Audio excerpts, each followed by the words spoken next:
우리 앞뒤 좌우로 축복의 인사를 나눕니다. 주신 권위를 누리는 성도가 됩시다.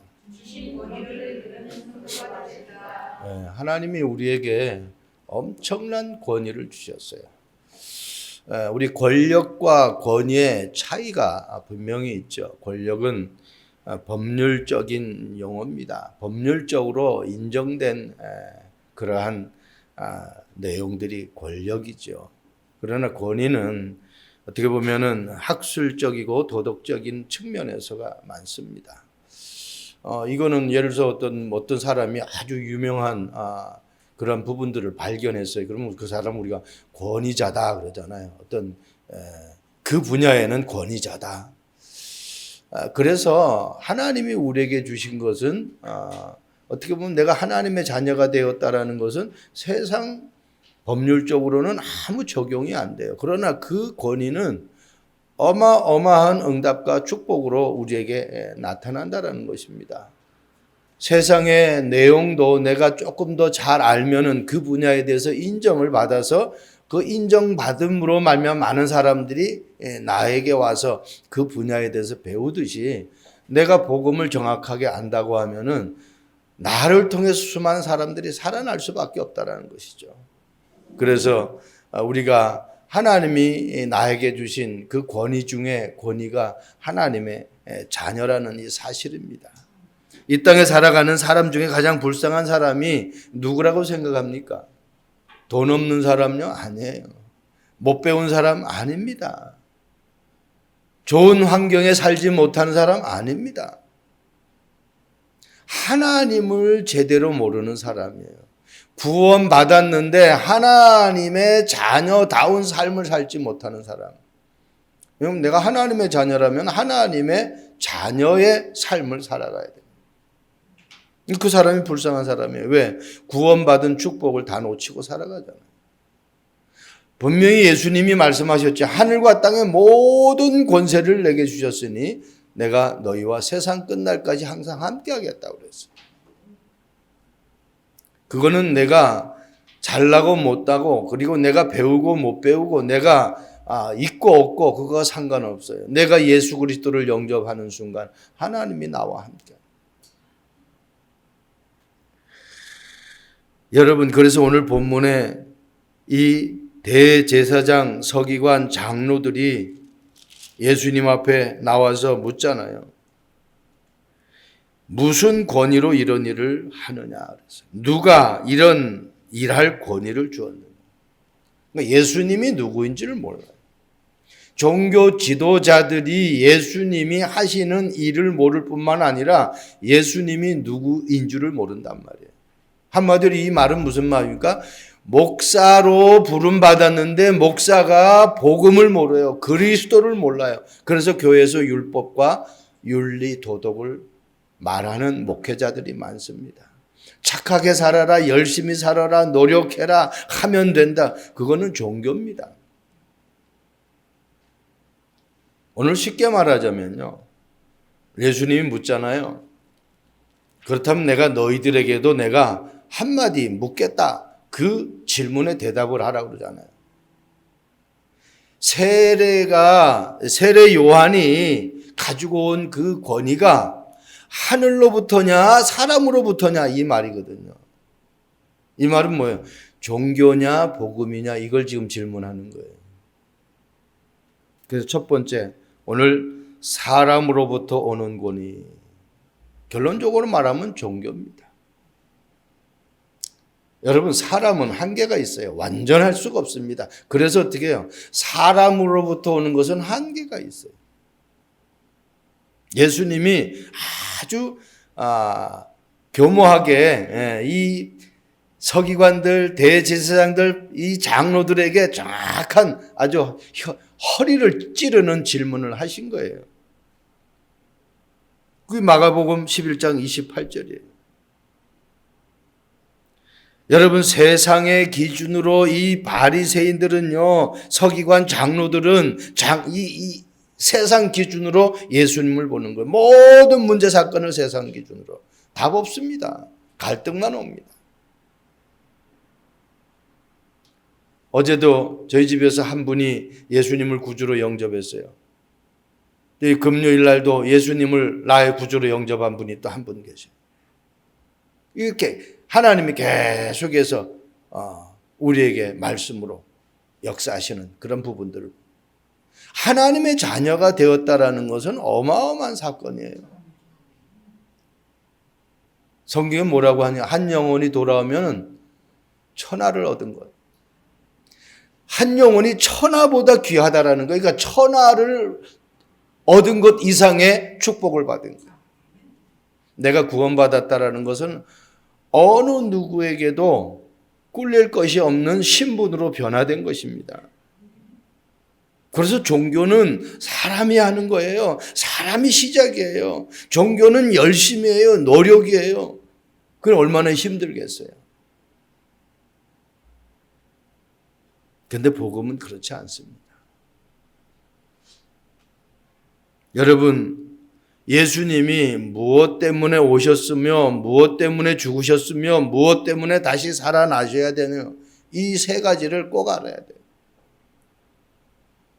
예수님이 하나님의 형상으로 지음받은 하나님의 자녀들이 죄 가운데 빠져 있으니까, 사단에게 늘 고통당하고 있으니까 그거 해결하시기 위해서 이 땅에 오신 거예요. 이제 이번 달 25일이 주님이 오시는 성탄절이잖아요. 그렇다면 이 25일만 성탄절이 아니라 내가 매일 성탄절이 된다고 하면 어떻게 되겠어요? 매일 내 문제 때문에 주님이 오신다라는 거 아닙니까? 이게 확인되어져야 돼요. 세상 노래도 그런 노래가 있잖아요. 한 번 보고 두 번 보고 자꾸만 보고 싶네 그러잖아요. 보고 싶은 사람은 만났다가 헤어져도 또 보고 싶은 거예요. 예수님이 매 순간순간 보고 싶어야 돼요. 그분이 나와 함께하는 것이 이게 늘 확인돼야 돼요. 그분이 나의 모든 죄를 해결하기 위해서 십자가에 죽으시면서 한마디 하신 말씀이 있어요. 다 이루었다. 내가 그 품 안에만 있으면 돼요. 그 은혜 안에만 있으면 돼요. 절대로 잘못될 수가 없어요. 그분이 부활하셨어요. 성령으로 지금 나와 함께 하셔요. 여러분, 임마누엘 믿으십니까? 마태복음 1장 21절 23절 말씀 보세요. 예수님이 이 땅에 오실 때에 약속하신 거예요. 예수님이 오셔야 되는 이유를 거기에 말씀하고 있어요. 처녀가 잉태하여 아들을 낳으리니 그 이름을 임마누엘이라 하라. 예수님을 이 땅에 보내실 때에 임마누엘로 보내셨다니까요. 그러니까 내가 매일 임마누엘 되어지면은 천지를 창조하시고 지금 모든 것 할 수 있는 분이 나와 임마누엘 되어주면 아무 문제가 없죠. 근데 사람은 그렇게 될 수가 없어요. 마가복음 11장 30절 말씀 보세요. 종교 지도자들이 예수님께 무슨 권위를 가르치느냐, 누가 줘서 그 권위로 가르치느냐 그렇게 얘기하십니다. 그때 예수님이 요한의 세례가 하늘로부터냐 사람으로부터냐. 사람이 주는 거냐 하나님이 주는 거냐 똑같은 말이야. 사실은 어떻게 보면은 세례 요한이 오신 것은 예수님의 모형이거든요. 그럼 이 많은 유대인들이 세례 요한에 대한 부분들을 100% 인정하고 하나님이 보내신 선지자로 믿는데 그거 안 믿으면은 백성들에게 이제는 자기들이 어려움 당할 위기예요. 그러니까 예수님 질문에 하나님으로 왔다고 하면은 믿어야 되고, 오늘 말씀대로 세례 요한으로 했다 해도 어떻게 세례 요한을 어떻게 믿어야 되는 거예요. 이렇게 믿든 저렇게 믿든 다 믿어야 되는 거야. 그러니까 이 사람들은 완전히 진퇴양난에 빠지게 된 거죠. 마가복음 11장 33절 말씀. 이에 예수께 대답하여 이르시되 우리가 알지 못하노라. 간단해요. 이 땅에 사람들이 어려움 당하는 거 알지 못해서 그래요. 성경에 있습니까? 성경에 있어요. 호세아 4장 6절에 말씀하고 있죠. 내 백성이 어려움 당하는 것은, 멸망당하는 것은 하나님을 알지 못해서. 하나님을 모르면 모르. 내가 어떻게 살아야 될지 몰라. 하나님을 알아야 돼. 그분을 아는 만큼. 그래서 바울도 디모데에게 얘기하잖아요. 디모데 전서 2장 4절에 하나님의 소원이 뭐냐? 모든 사람이 구원받는 거예요. 그 구원받는 거 끝나면 안 돼요. 그리고 어떻게 진리를 알아가기를 원한다. 나를 구원하신 그분이 어떤 분인지를 알면은 내 인생은요 전혀 두렵고 외롭고 쓸쓸하고 근심하고 그런 게 있을 수가 없어요. 왜? 그분은 전능하신 분이기 때문에. 나를 구원한 사람은 어마어마한 분입니다. 그래서 사람이 주는 것은 한계가 있고 완전하지 못해요. 그래서 하나님이 주는 것은 완전하고 무한대예요. 두 번째입니다. 하나님이 주신 권위를 누리는 성도가 되려면은 사람으로부터 오는 권위와 두 번째 하늘로부터 오는 권위를 알아야 돼요. 이 하늘로부터 오는 권위는 복음이잖아요. 로마서 1장 16절에 복음을 뭐라고 정의합니까? 복음은 모든 믿는 자들에게 주시는 하나님의 능력이다. 구원을 주시는 하나님의 능력. 누구에게 주시는 하나님의 능력이라고요? 믿는 자들에게 구원을 주시는 하나님의 능력. 구원받았다. 끝나는 거죠. 내가 하나님의 자녀가 되었다라는 거 아닙니다. 그래서 하나님이 주시는 것은요 모자람이 없습니다. 그래서 다윗은 시편 23편 1절에 고백하잖아요. 여호와께서 나의 목자가 되시니까 내게 부족함이 없다. 그분이 나의 목자가 되니까 그분이 나의 주인이 되어지니까 부족함이 없다는 겁니다. 창세기 1장 28절의 말씀 보세요. 내가 복음으로 구원받았다. 하나님이 그들에게 복을 주시며 하나님이 그들에게 이르시되 생육하고 번성하여 땅에 충만하라. 땅을 정복하라. 바다의 물고기와 하늘의 새와 땅에 움직이는 모든 생물을 다스리라 하시니라. 누가 말씀하셨어요? 하나님이 말씀하셨어요. 누구에게? 구원받은 하나님의 자녀에게. 모든 뭐라고 그래요? 땅에 움직이는 모든 생물. 그러니까 땅에서 움직이는 건 다 하나님이 나에게 주셨어요. 성경은 말씀하고 있어요. 구하라 그러면 찾을 것이요. 두드리라 그러면 열리리라. 그리고 뭐라고 그랬어요? 네? 하나님이 우리에게 후히 흔들어 눌러서 우리 가슴에 안겨주신다. 그냥 우리가 간신히 살아가는 거예요. 빌립보서 4장 19절에도 말씀하고 있죠. 하나님이 우리에게 어떤 축복을 주느냐. 풍성하게 주시는데 우리에게 넘치도록.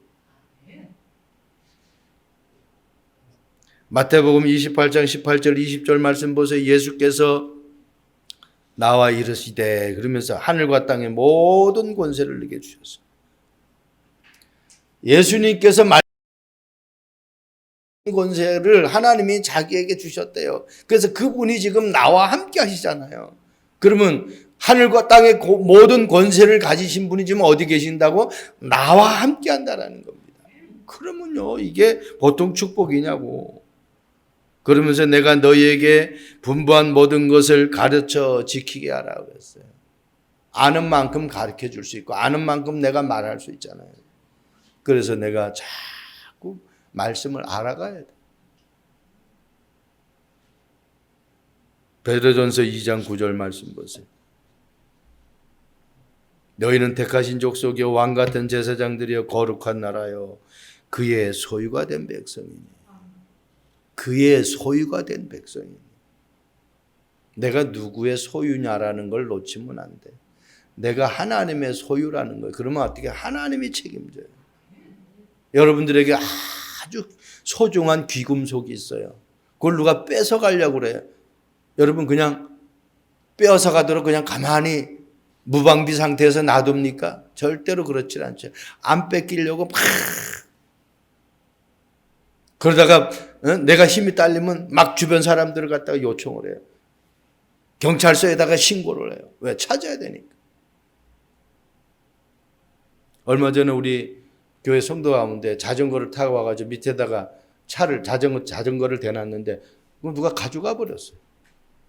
그러니까 이 5개의 방범 카메라가 있잖아요. 거기에 다 찍혔어요. 그래가지고요, 얼마 후에 그거 찾았어요. 그런데 찾았는데 앞전에 좀 잘못된 것까지 다 고쳐가지고 새 자전거를 만들어서 딱 갖다 놨어요. 그러니까 잊어버린 게 아니야. 완전 하나님이 새 걸로 만들어 주셨다니까. 그리고 그 사람에게 합의 조건을 했는데 예배 드리는 조건으로 합의해 줬어요. 그 뭐 한 영혼이 주님 앞에 돌아오는 문제를 일으켰다라는 거예요, 하나님. 그러니까 문제는 문제가 아니야. 내게 아픔이 있다. 내게 고통이 있다. 내게 어려움이 있다. 그게 고통, 아픔, 어려움이 아니라니까요. 거기에 하나님이 답을 가지고 계신다라는 거예요. 하나님이 계획을 가지고 계신다라는 거예요. 우리 성도님하고 통화를 하면서 병원에 또 계시길래 전화상으로 이제 기도를 해줬더니 그런 이제 얘기를 하는 거예요. 하나님이 너무너무 멋있는 하나님이라고. 하나님은 하나님의 자녀를 더 업그레이드 시켜주시려고 하지 막 짓누르는 그런 하나님이 아닙니다. 전도도 마찬가지입니다. 내가 막 전도를 그냥 막 억지로 하려고 그런 하나님이 아니에요. 나는 가만히 예수 안준뱅이 사도행전 3장 보면 안준뱅이 사건 나오잖아요. 안준뱅이는 그 주변의 사람들은 저 사람이 걷지 못하는 사람인 걸 알고 있어요.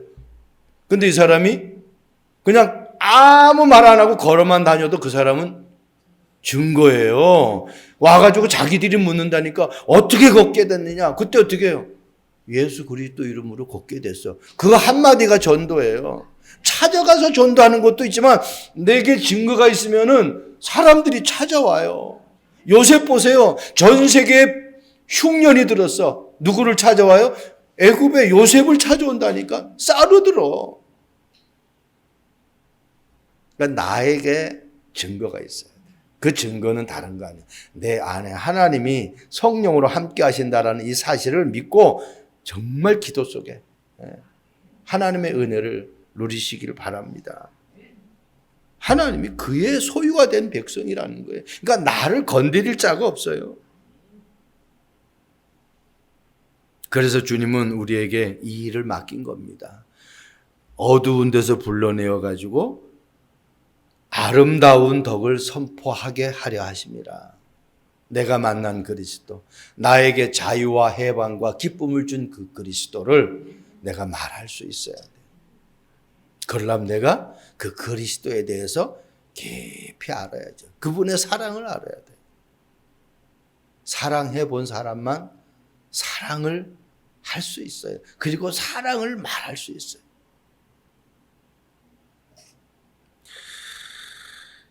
그래서요, 시편 119편 105절 말씀 보면은 주의 말씀은 내 발의 등이요 내 길에 빛이시니라 그랬어요. 하나님의 말씀의 권위가 어마어마한 거예요. 빛을 비추시고 등불이 되어지는 거예요.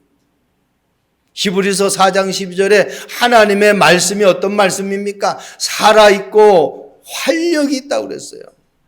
좌우의 어떤 날쌘 것보다 예리해서 혼과 영과 관절과 심령 골수를 찔러 쪼갠대요.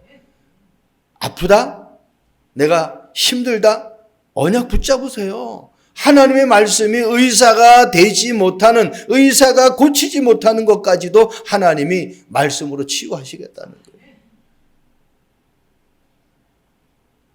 진짜 믿어야 돼요. 지난주에 얘기했잖아요. 나이가라 폭포 그 외줄 타는 사람, 찰스라는 사람. 그러니까 자기가 그 사람을 얻고 나이가라 이 폭포를 건너갈 수 있느냐라고 믿느냐 하니까 다 믿는. 당신은 할 수 있다고 나는 믿는다. 근데 그러면 당신들 중에 나의 등에 업혀서 여기 건너갈 사람이 있으면 나오니까 한 사람도 안 나가잖아요. 그러니까 그건 믿음이 아니죠. 진짜 믿는다면요, 내가 사자굴에 들어가는 환경이라 할지라도 하나님을 믿어야 돼요. 그 다니엘처럼 사자굴에 들어가잖아요. 그런데 사자의 입을 봉해버렸다니까요. 내가 믿을 때 역사가 일어나는 거예요. 안 믿으면 역사가 일어날 수가 없습니다. 마지막 결론입니다. 하나님이 주시는 권위를 누리는 성도, 나에게 주신 권위. 나는 무엇을 가지고 있는지, 종교를 가지고 있는가, 복음을 가지고 있는가. 그래서 내가 누구인지를 알아야 돼요. 그리고 내가 누구와 함께 있는 사람인지를 알고 있어요. 창세기 1장 27절 말씀 보세요. 하나님이 자기 형상 곧 하나님의 형상대로 사람을 창조하시되, 그러면서 하나님이 우리에게 모든 것 다 주셨어요. 하늘과 땅의 모든 권세를 다 주셨어요. 그러니까 권위 중에 최고의 권위가 하나님의 형상으로 지음받았다라는 거예요. 이거는 세상에서 인정해 주는 거 아니에요. 그런데 내가 그것을 믿는 순간 하나님의 그 능력이 내게 그대로 임하는 거예요. 자, 쉽게 얘기합시다. 월드컵이 열렸어요. 우리나라 선수들이 저 외국에 가가지고 예를 들어서 경기를 해요. 그럼 우리가 여기서 응원을 하죠. 대한민국이 살아면 대한민국의 선수들을 응원한단 말입니다. 그 응원을 왜 해요? 해외에 나가서 뛰는 선수들이 우리의 응원 소리를 들을 수 있어요? 사실은 못 듣잖아요. 그런데 응원하잖아요. 그거 왜 그래요? 분명히 이 응원이 그들에게 전달될 거라는 것을 믿고 응원하는 거예요. 더 정확한 원리를 증거되죠. 지금 이 스마트폰 화상통화까지 되잖아요. 그런데 화상통화가 되는 선이 지금 보여요? 안 보이잖아요. 이게 영적인 거예요. 내가 기도할 때에 하늘 군대가 동원되어져서 내 기도를 갖다가 그대로 전달해요. 계시록에 나오잖아요. 내 기도를 금향로에 담아서 하늘 보좌에 옮긴다. 어마어마한 거죠. 하나님의 자녀의 기도를 아무런 그릇에다 담아서 하나님 앞에 가져가는 것이 아니라 금향.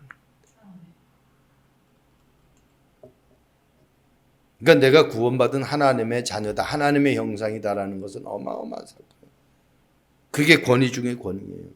세상 말로 대통령 아들을 누가 함부로 건드릴 수 있어요? 건드렸다가는 큰일 나잖아요. 마찬가지 하나님의 자녀, 내가 하나님의 형상으로 지음받았다니까. 나를 누가 건드릴 수가 없어요. 그걸 놓치니까 사단이 건드리는 거예요. 내가 신분을 놓치니까 자꾸 사단이 건드리는 거예요. 내가 하나님의 자녀라는 거 놓치면 안 돼. 사도행전 3장 6절 말씀 보세요. 은과 금은 내게 없거니와 내게 있는 이것을 네게 주노니 나사렛 예수 그리스도 이름으로 일어나 걸어라 그래. 은과 금으로는 내 신분이 하나님의 자녀로 될 수가 없다라는 겁니다. 은과 금으로는 안전뱅이를 일으킬 수 없다라는 거예요.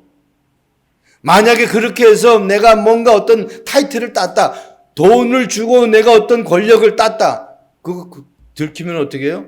다 감옥에 가요. 전직 대통령들 보세요. 다 그렇게 가지고 감옥에 갔잖아요. 라면 박스에다 돈을 어떻게 수억을 갖다가 감춰놨다가 발견돼가지고 다 감옥 갔잖아요. 불법으로 행한 것은 결국은 다 드러나게 돼요. 여러분, 하나님 우리 각자에게 주신 것이 있어요. 그것을 내가 누려야 돼. 그것이 어느 정도 누려져야 되느냐? 오직 될 정도. 오직이라는 건 뭐예요? 다른 것은 나에게 보이지 않는 것이 오직이에요. 한번 생각해 보세요. 나에게 예를 들어서 도장 파는 기술이 있다. 그 도장 파는 기술에 오직돼 보세요. 모든 사람 온다니까요. 다른 데도 도장 파는 데가 있죠. 그런데 이 사람한테 가서 도장을 파면 뭔가 틀려요. 우리가 호떡 하나 사 먹어도 맛있게 하는 호떡집은 사람들 줄 서야 되잖아요. 토요일날도 이게 우리 동네에 있는 버섯 칼국집에 가서 밥을 먹는데 줄 섰어요, 줄 섰어. 근데 지금 울산에서 오신 분, 만약에 울산에 가면은 이 줄은 줄이 아니라는 거예요. 밥 한 끼 먹으려고 그냥 줄 나라비를 쓴다는 거야.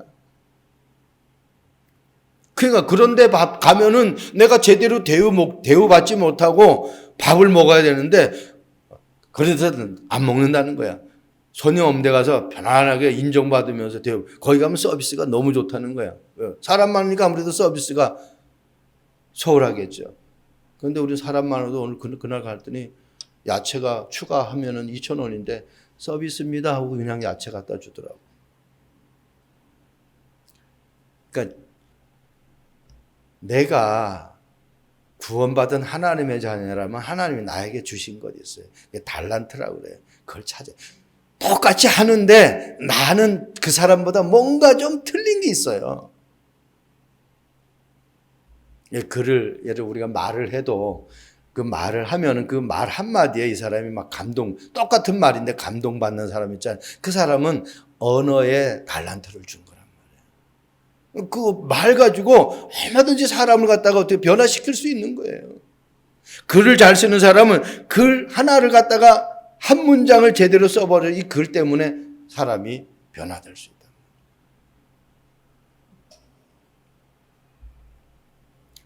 이 베드로가 하나님의 그 은혜를 받고 나니까 완전히 예수님을 부인했던 쫄짱부인데 그때 자기 생명을 유지하려고 예수님을 팔았던 사람인데 이 베드로가 예수님을 증거하는 사람이 되어버렸어요. 엄청난 거죠. 그러니까 오직만 되어지면 유일성의 응답이 오고 유일성의 응답이 오면 재창조의 응답이 그냥 따라오는 거예요. 그러니까 내가 오직이 됐느냐 안 됐느냐. 말씀을 보는데 그냥 말씀을 보는 것이 아니라 여기에 오직이 발견돼야 돼. 그리스도가 발견되어져야 돼요. 그리스도가 보이지 않으면은 절대로 그거는 성경을 제대로 보는 것이 아니죠. 자, 하나님은 구원받은 자녀가 사명 발견하고 그리스도의 제자로 세워지기를 원해요. 사명을 발견해야 돼요. 사명을 발견하려고 하면은 천명이 발견돼야 돼요. 사명이 발견되어지려면은 소명이 발견되어져야 돼요. 천명은 하나님이 나에게 주신 언약이에요. 소명은 하나님이 나에게 주신 달란트예요. 사명은 이 시대가 어려움 당하는데 이 시대의 그 어려움을 해결하는 비밀을 아는 사람이 사명 가진 자예요. 그러니까 하나님의 음성을 가지고 하나님이 주신 달란트를 가지고 그것을 내 것으로 만들어 가지고 이 땅의 문제를 치유하고 바로잡는 그 일을 하라고 하나님이 우리를 부르신 것입니다. 그러려면 어떻게 해요? 내 힘으로 안 되잖아요. 오직 성령이 돼요. 오직 성령 충만 받으면 절대로 안 되는 것이 없습니다. 그래서 저와 여러분들이 나에게 주신 것 놓치지 않길 바랍니다. 한 가지 사례만 말씀하고 마치도록 하겠습니다. 어떤 남자가 찾아와가지고 내 재산 절반을 당신에게 주겠다. 자기 재산 절반을 나에게 주겠대요. 근데 만약에 그 사람의 재산이 알고 보니까 별거 아니야. 사실은 쥐뿔도 없는 거야. 그래서 만약에 100만 원이라면 50만 원밖에 안 되잖아요. 근데 전 재산을 절반을 주겠다니까 이게 뭐 사람 놀리는 것도 아니고 약 올리는 것도 아니고 우습게 내가 그냥 농락당한 기분이에요. 뭐 50만 원도 주면 땡큐지만은 사실 전 재산의 절반을 주겠다고 하니까 뭐 나 엄청나게 많은 줄 알고 생각했는데 그런데 만약에 그 사람이 백만장자예요. 수천억의 돈을 가지고 있어요. 거기에 절반이면 어마어마하죠. 그러면 어떻게 해요? 그 사람이 가지고 있는 재산을 절반을 준다니까 이 절반을 가지고 이제 내가 뭘 어떻게 이거 가지고 내가 살아가야 될 것인가 밤잠을 설쳐가면서 막 그냥 고민하고 설계하겠죠. 그죠? 요걸 신앙생활에 한번 접목시켜 보자고요. 신앙생활에. 내가 과연 그렇게 살고 있는지. 자, 하나님이 어떤 분이에요? 하늘과 땅에 모든 권세를 가지신 분이라고 했고 네가 믿고 구한 것은 받은 줄로 믿으라고 얘기했어요. 그리고 구하는 것은 내가 다 주겠다고 약속하셨어요. 그죠? 그 구하는 것을 다 주는데 절반을 나에게 준다고 한번 생각해 보세요. 우리는 세상 것은 그걸 내가 막 기대하고 막 그걸 갖다가 설계하고 막 부풀어 사는데 하나님이 나에게 주시겠다고 약속한 것을 내가 그걸 한번 신앙생활에 적용을 해보라니까요. 절대로 그렇게 적용을 안 하고 살아요. 늘 불신앙, 염려하고 걱정, 근심해요. 이게 우리 신앙생활의 큰 속임수랍니다. 하나님은 이미 우리에게 다스리고 정복하는 축복을 주셨어요. 하나님의 형상이라는 어마어마한 권위를 주셨어요. 내가 기도하면은 응답하시겠다라는 엄청난 우리에게 축복을 주셨어요. 그걸 내가 절반 받는다 한번 생각해 보세요. 하나님은 절반 떼가시는 분도 아니야. 다 주시는 분인데 한번 하나님은 뭐라고 그랬어요? 다 네가 하고 10의 1만 나에게 주라고 그랬어요. 절반도 아니라니까 10분의 1만 나에게 주래. 근데 그거 안 줘도 하나님은 상관없어요. 엄청난 축복이에요. 여러분 신앙생활에 하나하나 한번 적용해 보시기 바랍니다. 말씀이 나에게 믿어져야 돼. 안 믿어지면 소용없어요. 저와 여러분들이 하나님이 나의 기도를 응답하시고 나에게 주신 권위를 통해서 어떤 것도 문제가 없이 기도할 때 일어나는 성령의 역사를 사실적으로 믿으며 그 믿음 가지고 237 나라 5천 종족 살리는 언약의 여정을 걷기를 주님의 이름으로 축복드립니다.